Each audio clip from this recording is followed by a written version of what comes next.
Eh bien, bonjour à toutes et à tous, j'espère que vous allez bien. Je tiens énormément à vous remercier de 1 pour les 100 abonnés sur ma chaîne, ça me fait extrêmement plaisir. Je l'ai déjà dit dans la dernière vidéo, mais je vous le redis aujourd'hui.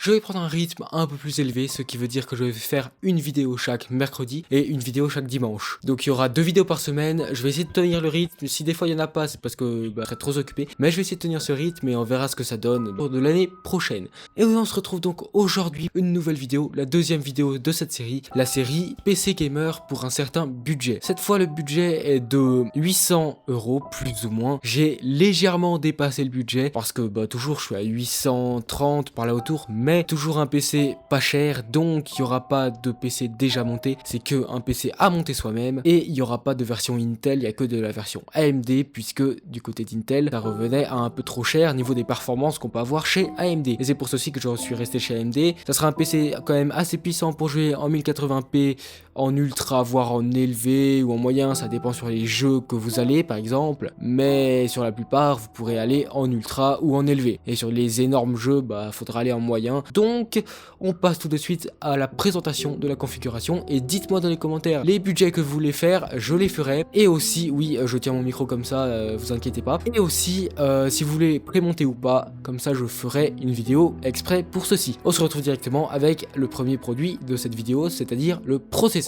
Les amis, alors donc pour le premier produit de cette vidéo, c'est le Ryzen 5 5600. Donc processeur, très bon processeur pour son prix qui est seulement à 120 €. Donc il a 6 cœurs et 12 threads qui est assez bien. Donc c'est un très bon processeur qui ira bien et bien avec notre configuration, avec la carte graphique, ou plutôt les cartes graphiques. Je vous en reparlerai plus quand j'y arriverai. Mais c'est un très très bon processeur et bien pour son prix. Et donc voilà, processeur très complet, et on passe directement au deuxième produit de cette vidéo, ce qui veut dire la carte mère. Et donc ici la carte mère sera la MSI MPG B550 Gaming Plus. Donc non, il n'y a pas le Wi-Fi malheureusement, faudra acheter soit une petite carte Wi-Fi, ça vous en trouvez assez facilement en PCI 1, ou tout simplement bien vous connecter en filaire avec câble Ethernet ou RJ45. Mais donc ici c'est une carte mère évidemment en DDR4, car la DDR5 est un peu trop chère pour le budget évidemment. Très bonne carte mère, plus ou moins complète à part le Wi-Fi, mais le Wi-Fi c'était une option un peu plus chère, un peu trop chère. On passe maintenant au troisième produit de cette vidéo, qui n'est autre que les barrettes de RAM. Donc ici pour les barrettes de RAM, nous sommes sur un kit de 16 Go en 2x8 en DDR4 3200 MHz casse 16. Très bonne barrette de RAM évidemment, bon pour le prix qui est à 41 €, et 16 Go en 2024 c'est tout juste, mais 32 Go ça passe à 89 €. Donc si vous avez le budget, je vous conseille de partir sur un kit de 32 Go, donc 2x16 au lieu de 2x8, de Corsair, les Corsair LPX. Et si vous voulez aussi, vous recherchez Corsair Vengeance DDR4 3200 MHz casse 16 sur Amazon, et vous trouverez aussi la version RGB qui a 10 € supplémentaires que la version classique si vous le souhaitez. Voici donc pour les barrettes de RAM. On passe directement au prochain produit de cette vidéo, qui n'est autre que le stockage. Alors ici pour le stockage, nous sommes sur un Crucial P3 de 1 Tera en PCI Express Gen 3. C'est un M.2, 66 € ça fait mal, mais malheureusement on ne trouvait pas à moins cher. Les SSD ont tellement augmenté que voilà, et il n'y a pas grand chose d'autre. Donc il a quand même des bonnes vitesses,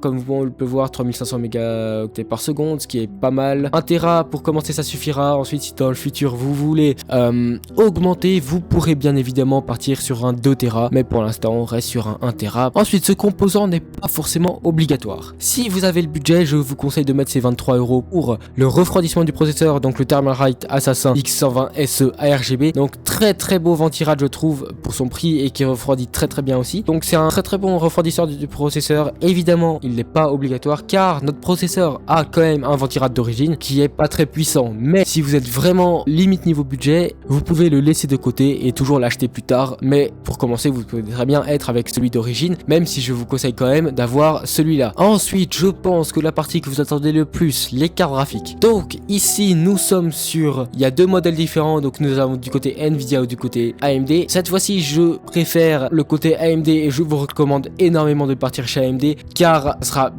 bien plus performant que du côté d'Nvidia, car Nvidia à ce prix là et à 800 € de budget, des cartes graphiques dans les 350 €, il n'y en a pas beaucoup à part la 4060. Celle-là, la RX 6750 XT, sera bien plus puissante. Donc très bonne carte graphique en général pour jouer en 1080p en ultra, voire en élevé ou en moyen sur certains jeux. jeu, mais la plupart du temps en ultra ou en élevé. 12 Go de VRAM en GDDR6, très bien pour en 2024. C'est un peu la base maintenant d'avoir 12 Go de VRAM. Et puis c'est à peu près tout, c'est une très bonne carte graphique. Je vous conseille énormément de partir là-dessus, mais pour ceux qui veulent faire du streaming ou autre, je vous conseillerais quand même de partir chez Nvidia avec la RTX 4060 Ventus de chez MSI en 8 Go. Et ça, son point faible à cette carte-ci, c'est qu'elle a 8 Go de VRAM seulement comparé à 12 sur la XFX. Donc je vous conseille vraiment de partir chez AMD, sauf si vous voulez vraiment du Nvidia, mais je vous déconseille quand même de prendre celle-là. Donc elle est un petit peu moins chère, mais elle est aussi moins performante que celle-là. Donc ça, c'était pour les deux cartes graphiques, soit la RX 6750 XT, soit la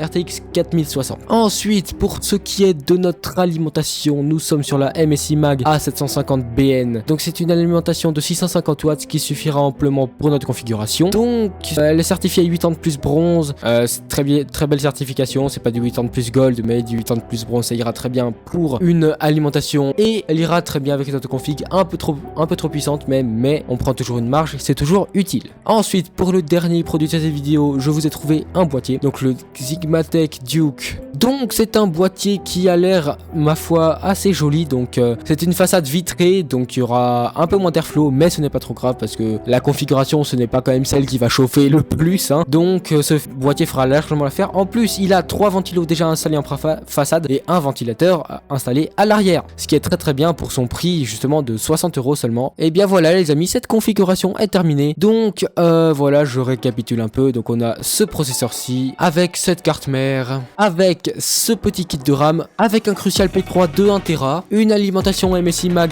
A650BN, soit la RX 6750 XT, soit la RTX 4060, Sigmatech Duke pour le boîtier, et en option nous avons ce petit ventirad. Et donc voilà les amis, j'ai terminé de vous présenter la configuration pour 800 €. Vous vous demandez d'ailleurs à combien elle est. Eh bien je vais vous dire tout de suite, elle revient à 841 €. Donc oui, je suis un peu au-dessus du budget. Donc ça va être la version la plus chère. Donc ça veut dire avec la carte graphique AMD et avec le ventirad. Si vous enlevez le ventirad, vous arrivez à 820 €. Et si vous prenez la carte graphique Nvidia, vous arrivez à 790 €. Donc le budget est plus ou moins respecté, 50 € près. Voilà, donc j'espère en tout cas que cette vidéo vous aura plu. En tout cas, j'ai adoré la tournée. Dites-moi dans les commentaires les configurations et quel budget vous voulez faire. Et si vous voulez aussi des conseils, je vous répondrai directement dans les commentaires. En tout cas, j'espère que cette vidéo vous aura plu. On se retrouve dimanche prochain pour une autre vidéo. Ciao tout le monde et à la prochaine.